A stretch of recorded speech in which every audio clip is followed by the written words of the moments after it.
Hello and welcome to True Audio Files. My name is Jim Carter. So today I'm going to do a sound quality shootout on Superfly, as you probably saw in the description above, in the header I should say. And main reason for that, for those of you who don't know, is because there was just a new reissue from Runout Groove, and they're actually one of my favorite. They're part of the major label. I think it's Warner Brothers, if I'm not mistaken. I can't remember. I believe it's Warner Brothers, and they're one of the better reissue labels from a major label that I've seen. They seem to do a pretty good job with getting them cut well and pressed well, and the packaging is usually very good as well.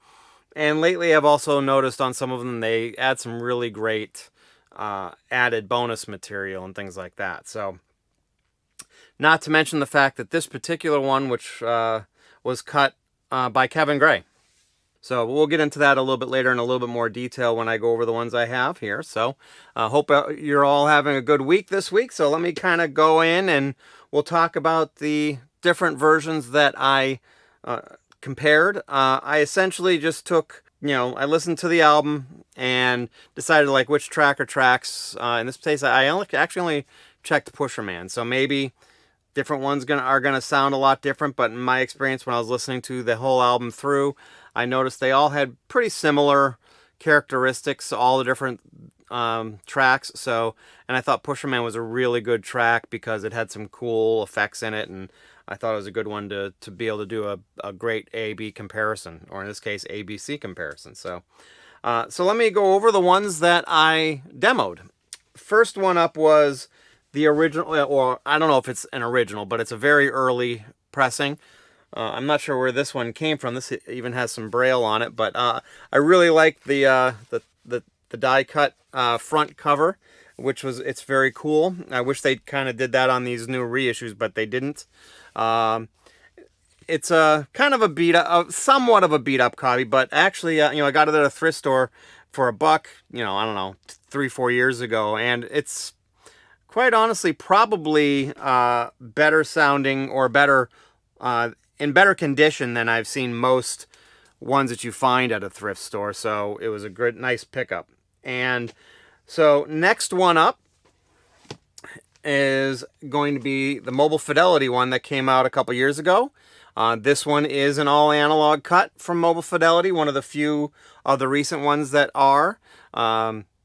Probably are skyrocketing up in value as we speak because of that, and because they only made 4,000 copies. I actually have, I don't know if you're going to be able to see that, but I have number 377, was it? Yeah, 377.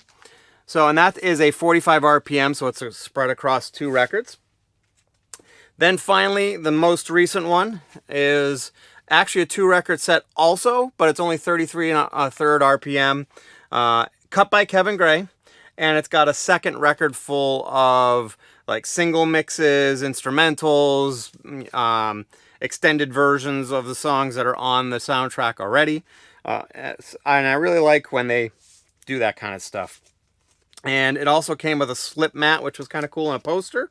And this one is also limited. I don't know how limited it is, but I've got, if you can see it, I don't know, number 2327, I think it is. Yes, 2327. So, I want to start off by saying that all 3 sounded really good, and I guess some of it, as is the case with almost all of these types of things, if you have a good pressing and in turn a good, or not in turn, but also a good recording and mastering, it's just going to be a question of which one you like best. So I started off actually the A-B comparison with the early pressing, and I thought it sounded really good. The one thing that struck me as pretty cool and sort of impressive actually was the congos that are in the left channel. You can really differentiate between the 2 bongos that are being used, and they are distinct spots in the left channel, which I thought was really impressive and I thought was really cool. And just in general, everything for the most part, kind of had its own spot.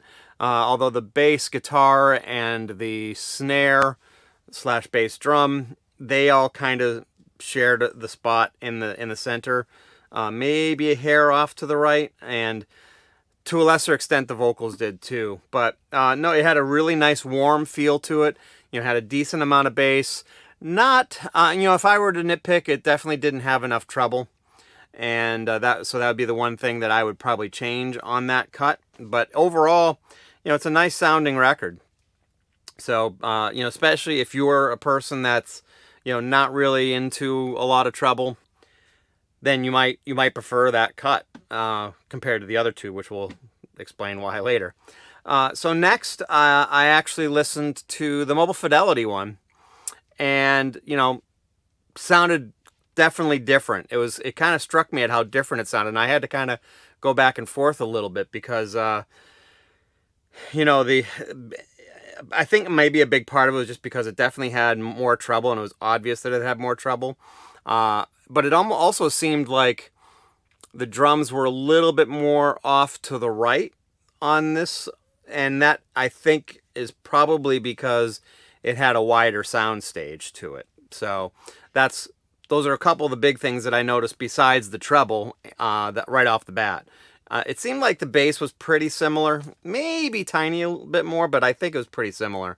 But the sound stage was definitely better. You definitely had a little bit more of a 3D effect to it. Although surprisingly, given what I just said, the ability the separation between the two bongos that are in the left side didn't seem as obvious to me, which I thought was really odd. But they were still kind of in their own space, and they were separated. It just didn't seem like it was quite as obvious. Maybe because either the treble was boosted or the mid range wasn't as boosted as it was on the early pressing. I don't know, but it just didn't seem that the bongos were as obviously separated in the Mobile Fidelity.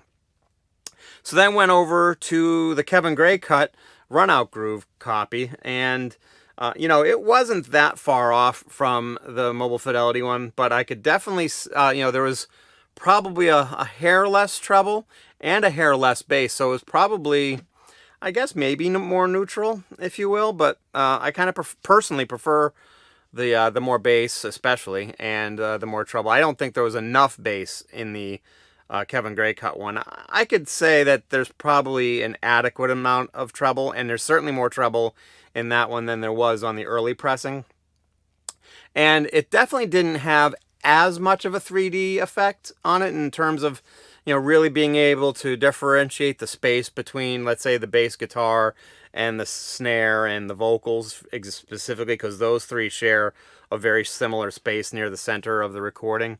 But I think that the only way you'd really know that is if you really did a side-by-side like I did between the Mobile Fidelity and the Runout Groove, because the Kevin Gray cut still sounds really good. And you've got the added bonus on that one, that you have the bonus record full of tracks, which is kind of fun, especially, having the single mixes. There's some radio ads that are on there too. So, it's kind of a cool package, and, it's probably at this point, I believe it's still available. If it isn't, it's probably still cheaper than what the Mobile Fidelity one's going to sell for. And, I don't think it's that much of a step down. I think anyone would be really happy with what they've got on the Runout Groove version. So it's very close to the Mobile Fidelity. But, when you put them side by side and go back and forth, you can definitely hear the subtle differences between the two, especially, like I said, in the soundstage, the 3D airiness, if you will, to it, between the two. But I think no matter which one you go with, I think you're going to be happy. So this is kind of how I don't want to say rank them, but how I feel about each one. I think if you really, you're not someone who is a fan of a lot of treble or treble in general, I think the early pressing definitely has enough treble to give it a good quality of sound. And and it's definitely got a warmth to it that maybe the other two don't, and that might be just because of maybe there's either more mid-range or less treble, or maybe a combination of the two. And I definitely think of the three, the bongos stood out the most to me on that one in terms of being able to differentiate between where they were in the sound stage, if you will, which again I thought was really odd because it definitely didn't have the sound stage in all other aspects over the other two. So I would say if you like, a little bit more of a little more treble, a little bit more bass, and maybe a little bit more 3D sound to it, you go with the Mobile Fidelity one. I definitely feel, as my personal preference, I like that one the most. I could see someone who doesn't like a lot of treble not liking that one as much as, let's say, the Kevin Gray one. But the Kevin Gray one doesn't quite have as much of an airiness to it, and maybe that's because the Mobile Fidelity has that extra treble. But the Kevin Gray cut Run Out Groove one is really a great bargain in comparison. Well, unless you consider the originals, because I'm sure you could find originals for pretty inexpensive. I mean, I bought that one at a thrift store for $1 a few years ago. My guess is you could probably find a really, really good quality copy for probably less than 10 or 15 bucks. But I definitely feel that the Kevin Gray one gives you more, not just in the bonus record, which I think is great, but it's a little bit of a quieter pressing, a little bit. And it definitely has, I think, enough treble to make it sound better overall over the original or early pressings. And the bass is probably a little similar. It might even have a little tiny bit less bass than the original, but not by a lot. It still has a decent amount of bass, just not as much as the Mobile Fidelity one. But the Mobile Fidelity one, I want to stress, because I know there are a lot of people out there that I've seen complain about the bass on some of the Mobile Fidelities, especially the Kind of Blue. This doesn't have the bass, the amount of bass that, let's say, the Kind of Blue one has, but it definitely is more than what you'd get on the other two copies. So again, original or early pressings, great for the bongos, and great for those. It definitely has a little bit more of a warmth to it than the others, but I think that's because of the lack of the treble that it has in comparison. Mobile Fidelity is going to be the best for soundstage, and it's also going to be going to have a little bit more bass, a little tiny bit more treble. Kevin Gray one is going to be a great one because it's probably going to be the best buy, if you will, just because you still get most of what you're getting with the Mobile Fidelity one, and you're also getting some extra a bonus record full of tracks that are really nice to have. So take your pick on what you want. In my personal preference, like I said, I think overall, if I'm talking solely on sound quality, I would definitely give the slight edge to the Mobile Fidelity one, but the Kevin Gray one is still really, really good. So that's what I've got on this week's episode. I hope you had a good week. As you can see, it was a pretty big week, at least for me personally, for reissues. I mean, not reissues, but just records in general. You got the new Eagles One Step, Megadeth and King's X came out with new albums, a new reissue for Sun Ra. And for those of you who bought that, you had the Kind of Blue 45 RPM by UHQR, the UHQR version, I should say.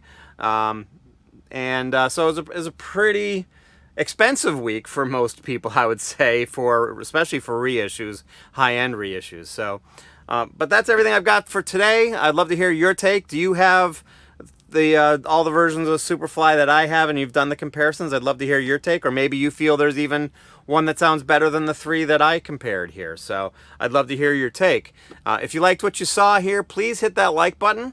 If you want to see all my other videos, hit that subscribe button. And if you want to know when my newest videos comes out, please hit that alert bell. Also, check me out on social media. I've got a Facebook group called True Audiophiles, just like it's spelled here on YouTube. We're growing every week, little by little. We don't get a ton of posts every week, but the ones we do have, I think, are really awesome, and it's a fun community when we do have some posts there. And, I'm also on Instagram and Twitter as well, so I hope you can check me out there also. That is everything for this week. I hope you had a great one, and we will talk to you again soon. Thank you very much.